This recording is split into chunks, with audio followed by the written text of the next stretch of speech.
Mokoena. We've also got Kailihle Kumalo, who's also going to be stationed out there this morning. And then, of course, Kanimapanga. So we really do have all areas and roads covered, because we'll be following that cortege of the vehicles that are transporting the remains to Freedom Park at the military, with the M1 military hospital. And we'll be following that motorcade as soon as it begins. But let's actually check in with all of our reporters at the moment and find out how things are going this morning. It's a very, very early start, Sophie, but we believe that the cortege is going to begin where you are, and then we'll be able to follow them until it gets to Freedom Park. So a very good morning to you, Sophie.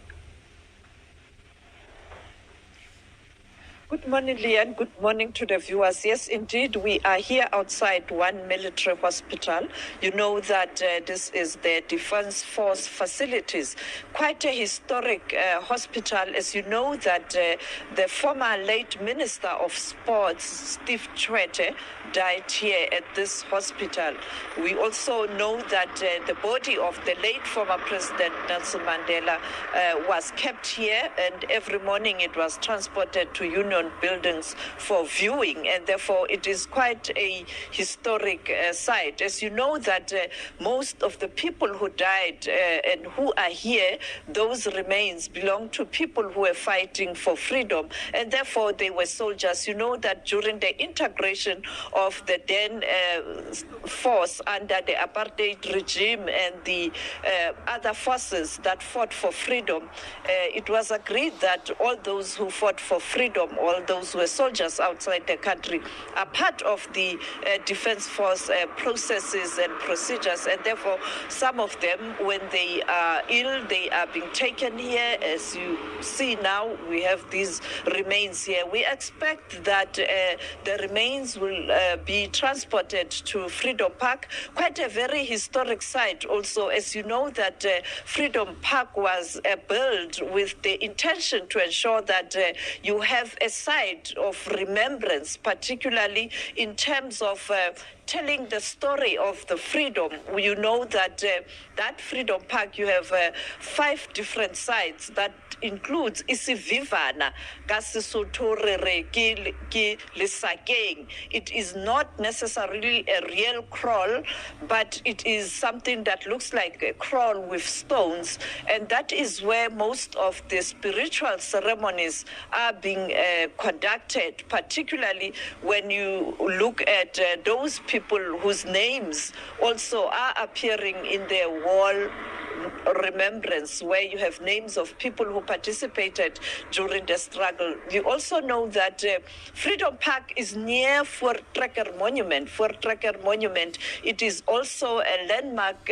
place where we know that the Afrikaners decided to build that after the Great Trek from Cape Town to the then Transvaal, and they settled there. And this is part of where you have a place where they always visit during special moments to remember that great trek. You have UNISA, the University of South Africa, the oldest university here in Pretoria. You have the Union Buildings, the seat of government, and therefore Pretoria is quite a historic place, but historic looking at what the people who died for freedom fought for. Today, we know that in Union Buildings, you have the new government, the democratic government, and that started since 1994. And therefore, today it will be that important moment. And I think my colleague Kaya Kumalo is at Sivivana,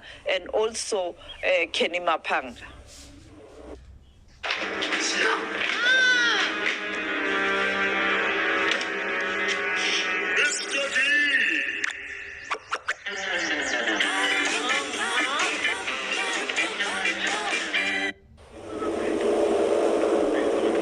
Indeed, thank you to our international editor, Sophie Mokoena.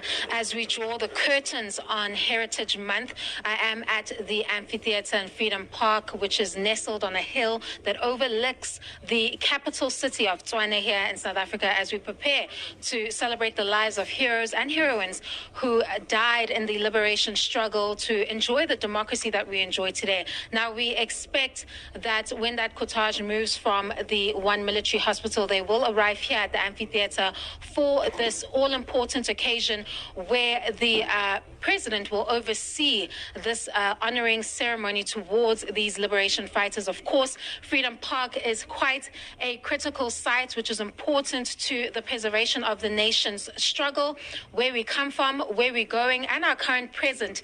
The heritage of South Africa, the rich legacy, is where you'll find these artifacts here in Freedom Park, which is constantly celebrated. To give you a quick scene setter of this venue behind me that has been set up, we know that Freedom Park opened its doors in December of 2007. As you can see, the amphitheater has been prepared, I think, overnight for this momentous occasion that is going to take place.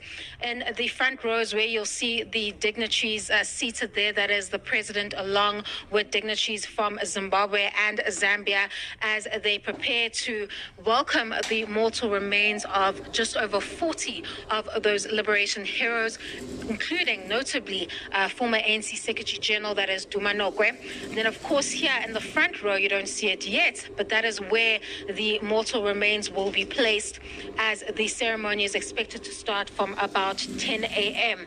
And we can expect that some of those family members will be here this morning to celebrate those lives, and then, of course, reflect on the hefty price that has been paid by these liberation fighters in us enjoying the constitutional democracy that we enjoy today. And then, of course, also reflecting on how far we've come 30 years into democracy and returning these mortal remains today, whether that the question rather whether the hefty price that was paid was worth it, and whether South Africans enjoy the kind of life that those liberation struggle heroes imagined when they left their families, left their loved ones, went into these various camps and fought for the liberation struggle. But of course, we'll be giving you those hourly updates as we continue to catch up with some of those military veterans, as well as the family members, as we lead up to the special momentous occasion. Of course, my colleague Kaihle Khumalo is not too far from me at Freedom Park, standing by there at the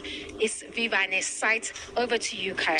Well, certainly, Kani, quite a very important moment for South Africa, where we're positioned. It is a very vantage point right in Isvivane, so loosely translated as a place of boulders or rocks, and we do know that it's all about also celebrating the heritage of South Africa, as the country is paying homage to these heroes and heroines, really who paid an ultimate sacrifice, really fighting for South Africans really to enjoy the democracy that we have. So there's a lot of significance that is attached to Isvivane. So it's all about the spiritual world. In the matter of time or so, we're expecting the interfaith rituals to be performed here, especially because we do understand when the exhumation process was underway in Zambia, in Zimbabwe, the NPA Missing Task Team and many other entities within the Arts and Culture and Sports Department, they had to really make sure that